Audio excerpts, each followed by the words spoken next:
What is up, guys? It's Ryan here, and today we're going to be trying out my two brand new surfboards.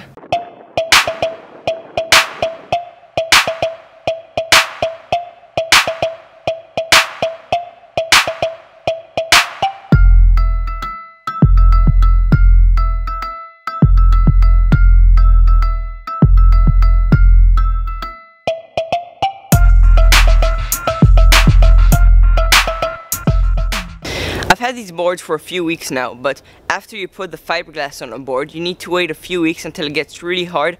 Otherwise, you have a much bigger chance of dinging it or breaking the board right away. So I still haven't gotten a chance to surf the boards. Before I go surf the boards, I gotta get them ready. Put traction pads, put stickers, put some wax. So let's do all of that. Okay, so here are the new boards. Both of them are bulky surfboards. This one right here is a 5.6 by 18.13 by 2.26 by 23.3 liters butter knife model. And this one right here, this one's a 5.7, 18, 2.25, 23.5 liters butter knife model as well. So the first thing you want to do whenever you get a new board is put a traction pad on it. I got my two traction pads right here. Both of them are Creature's traction pad. I just feel like they work best for me. That's my favorite brand, so that's what I'm using. I'm gonna start off by taking this wet cloth and just cleaning the surface of the board right here so it's not dirty when I apply the traction pad, because if it's dirty, then the glue won't stick as well.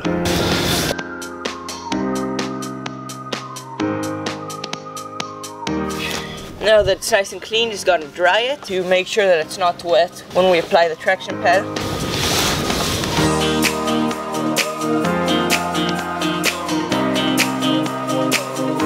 Now it's time to apply the traction pad. This is a traction pad I'm gonna use for this board. What I'm gonna do is just lift it right up. Try and keep it in one piece if possible. There we go.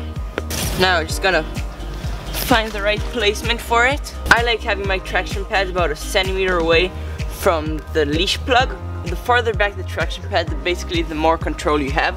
You don't want it to be too far back. You can't have it too close to the leash plug because, well, then you're not gonna be able to have your leash. But just 1 centimeter or 2 above the leash plug is good. Now line it up on the tip here and line it up on the tip here. Now as you can see, there's more space here. So what I'm gonna do is, this is a 3-piece traction pad. So I'm just gonna take these pieces apart and then I'm just gonna spread it out like this. Then do the same for this one. Take these, spread them out. I have to have everything super precise. So what I use, I take a pencil, I make sure that it's lined up perfectly here in the middle. I like everything to be perfect, so I make sure the traction pad is lined up as perfectly as possible. Then what I take is I take this pencil and I just mark around the edges. There we go. So now what I do is I peel this. Oh, nice. Then I'm gonna line up with the marks I made. There we go, got the first piece on there. Now do the same with these. Now I gotta figure out how far I want these to be apart. So I think I'm gonna have it right about there, looks good. Just gonna mark this. Now that I got all the corners marked, just peel it off. Perfect. Now this one as well. Now I want this to be the same distance as this. So just gonna make a rough estimate. Just about that, right there. That looks good. Well, I personally think that it's very important to mark, because if you don't get it on well, the glue is so strong that you're most likely not going to be able to get it off. Just make sure that it's nice and precise. We got our markings. Just gonna peel this off again. There we go.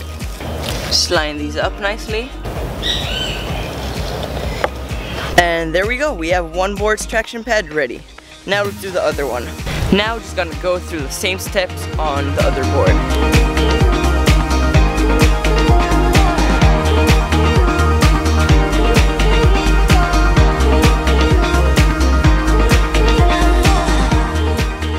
As you guys may know, I'm sponsored by Monkey Mafia and Go Juice. So one of the things I have to do is put their stickers on my boards.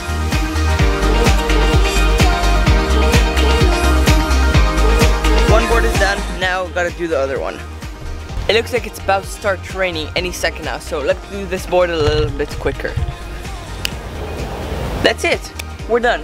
Now, after you put the traction pad on the board, it's better to wait like 12 to 24 hours before you use it, so that the glue properly sticks to the board so it doesn't come off the first time you go in the water.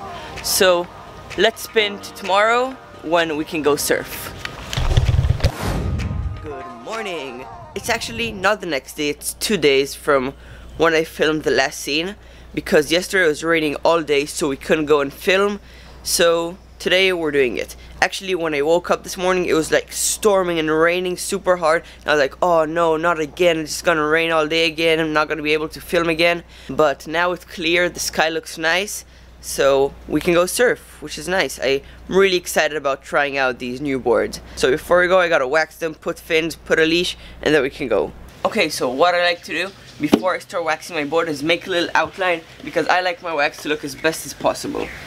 So just gonna outline where I want my wax to be.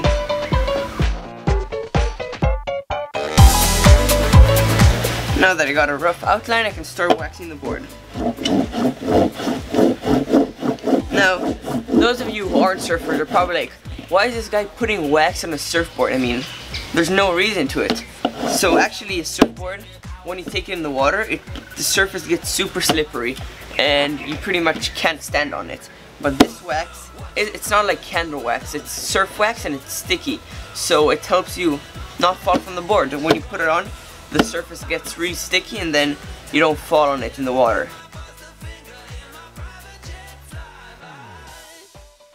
Okay, awesome. Board number 1 is done. Now I just gotta do board number 2. Okay, got this board. This is the 5.7. This is more of a step up for bigger waves. So I'm not sure how this is gonna work because the waves are really small right now. But gonna wax it anyway just to try it out.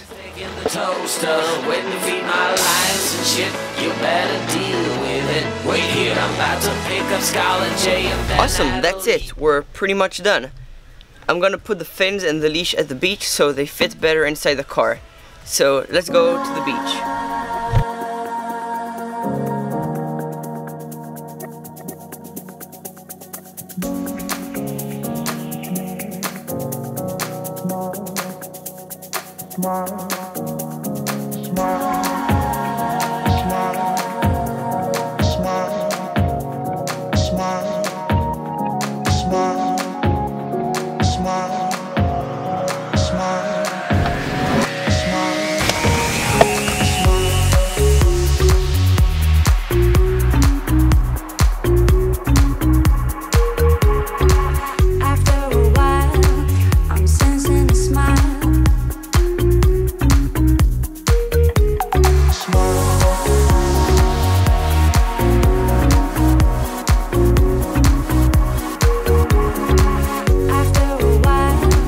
Okay, just got here to the beach. Waves are looking very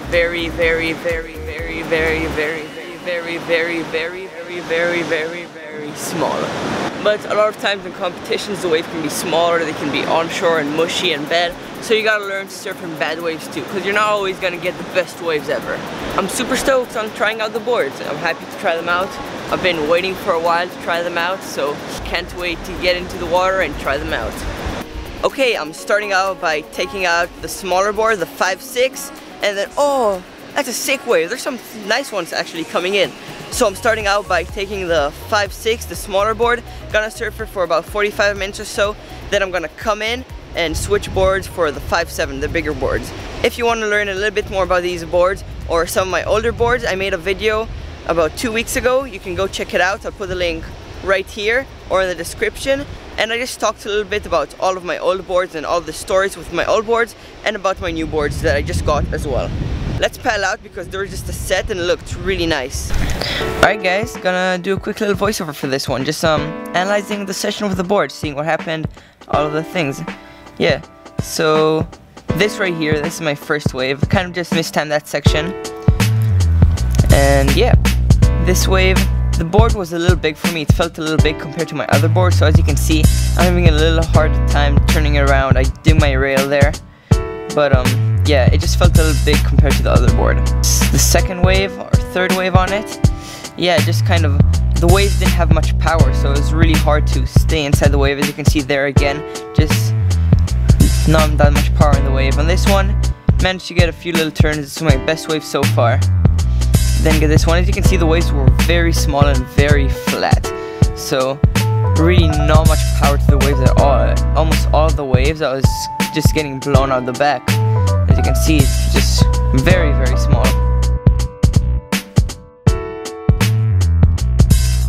This wave, get a floater, managed to get into it, and then this section, get a little turn off, so it wasn't too bad. And this one, yeah, I just kind of fall off on the foam climb. This guy almost dropped in on me, so he kind of ruined my timing. I didn't have speed going into that section, that's why I didn't do a good turn. This was a nice turn, felt pretty good. Almost kind of fall there. It wasn't fully complete, but it felt good. I was falling a lot, but that was kind of the wave's fault. And I think I gotta get used to the bigger board too, because yeah, it just felt a little big under my feet. But all in all, the shape feels good. Once I get used to the size, I'm sure it'll be super sick. Okay, so just finished the first session with the first board. A little bit of a frustrating session for me. I just kept falling all the time and I didn't feel that I was surfing good. I mean, the waves were bad anyway, so I'm not gonna blame the board and say it's a bad board. I definitely have to test it more, and it feels like a good board, but let's try and turn this around and go with the other board and maybe have a better session. And alright, this is the second session now. This is with the bigger board, 5.7. As I said, I was a little frustrated from the last session, so just shook it off and got right back out there. As you can see, not that great of a wave right there. This wave, I couldn't stand up in time, and then the wave went flat, so this one, I couldn't catch it. This one was probably the best of my session. So get a little foam climb there and then get a little hit on the inside, which was alright. Again, the boards felt a little big under my feet. I only caught about 3 waves this session, and then I got too frustrated because I was out there for a while and I only caught 3 waves. After I got that wave, I realized it was a good wave and just decided to call it a day and go in.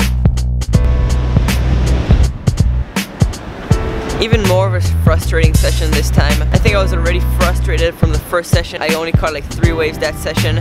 I mean, my last wave that session was the best wave of the day that I've caught today, but it still wasn't very good. I was just falling all the time and just not a very good session. I mean, the boards felt pretty good for the waves. I mean, the waves didn't really have enough power to carry me at all, no matter what board I would surf. But I'm gonna move on. Try and do something fun later today.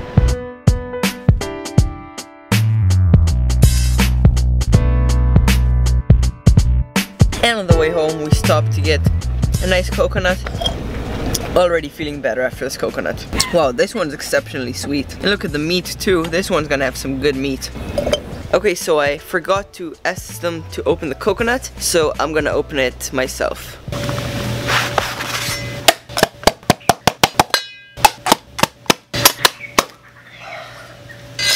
Here we have it. The coconut. Look at how good this meat looks.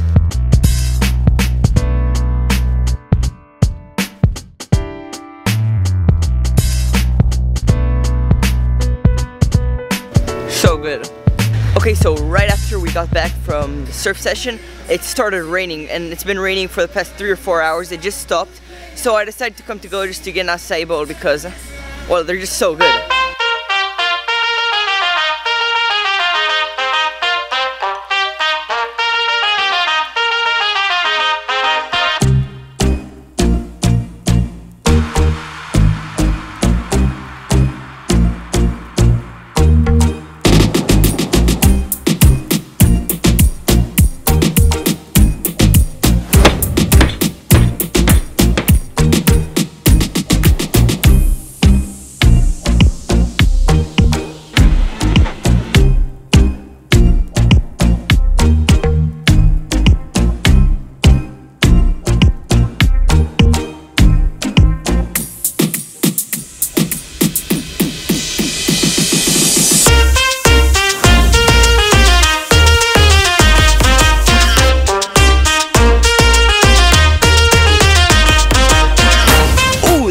acai bowl. Exactly what I needed right now. Okay, I think I'm gonna end the video here. I hope you guys enjoyed. It was a little bit of a frustrating start to the day, but in the end I managed to switch around. Still I had fun, especially with this acai bowl. I'm definitely gonna try out those boards again in better waves, and I'll definitely let you guys know how that works out. And I hope you guys enjoyed. If you did, hit that subscribe button, it helps me out a lot. Comment down below what you thought. And I will see you guys in the next video.